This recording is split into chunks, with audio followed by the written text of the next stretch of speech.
This is for my students in PADM5321 at Albany State University. It's the presentation dated October 24th, 2011. I would like to be with you this evening, but I am recording this prior to the event because I plan to be in Macon on October 24th to attend a continuing education event scheduled there. We're in Chapter 9 of our textbook in our course on healthcare finance management, and this is the chapter on the time value of money. If I say to you, and by the way, I sent you speaking notes, and I hope you have them in front of you because I'm going to follow them pretty closely. If I say to you, I will give you $1 right now or $1 10 years from now, will you be indifferent as to right now or 10 years from now?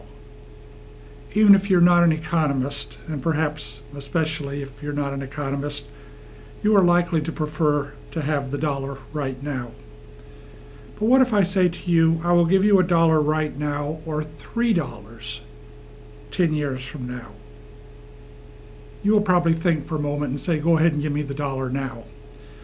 But at some point, at some amount of money, you might choose the money 10 years from now rather than a single dollar right now. But what is that amount? Well, that amount can be calculated if you know what the discount rate is. That is your time value of money in the present going forward. This chapter, like many chapters with economic content, contains a lot of assumptions. The assumptions are necessary in order to get to the underlying point. And the underlying point of the entire chapter is that as a healthcare manager, thinking about alternative investments, or for that matter, thinking about alternative means of financing, such as loans and so forth, you need an understanding of the time value of money in order to make good decisions. It's not necessarily that you can ignore these assumptions, but in order to teach the time value of money, it's helpful to make assumptions, but realize that those assumptions are in fact important and may affect the decision that you will make. Here are some of the assumptions that I believe that the authors of the textbook are making when they wrote this chapter. One is that over time, the value of $1 or a yen or whatever tends to decrease as a result of structural inflation in all economies.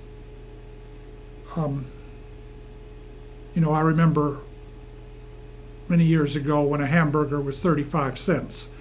The reason that it's usually no longer 35 cents is because of inflation over time. But even though inflation over time is relevant to this material, I believe the authors assume it away for purpose of explanation. A very elderly or a very ill person, if asked about $1 today or $1 or some other amount 10 years from now, might well say, it's not going to do me any good in 10 years. I want it now, no matter what. So a hungry person will almost certainly take the $1 today rather than a number of dollars in the future because his or her need is immediate. And another assumption is that when healthcare managers are looking, say, at alternative investment decisions, like are we going to invest in in this new program or that new program, they may well be making their strategy may be larger than only the consideration of the immediate value of the direct return, is what I'm trying to say, from that investment. A particular investment may be in the context of a larger strategy. And so, the time value of money might not be as important as something else in the larger scheme of things. So the bottom line is, when you remove all the assumptions, the fact is that dollars up front are more valuable than dollars down the road in time, and that decisions should take this into effect. You make decisions like this almost every day of your life. Whenever you or I decide to buy something now, rather than to invest that money into some retirement account, we're making a trade-off between our immediate needs and our long-term needs. And so this isn't some esoteric discussion that's far away and foreign from us. Let's simplify the discussion by thinking in terms of a decision involving a hospital or other healthcare provider putting money into one of two different possible programs, new investments. And rather than come up with an example, I'll just call them choice A and choice B, as I did in the speaking notes.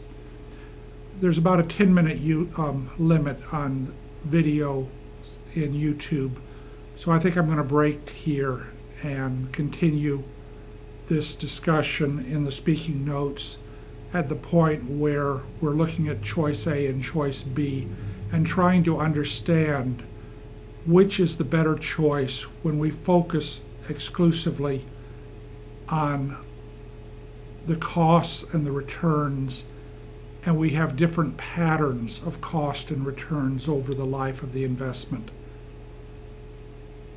This is the end of the first video. I'll make another one in a few moments that should also be available for you. Thank you.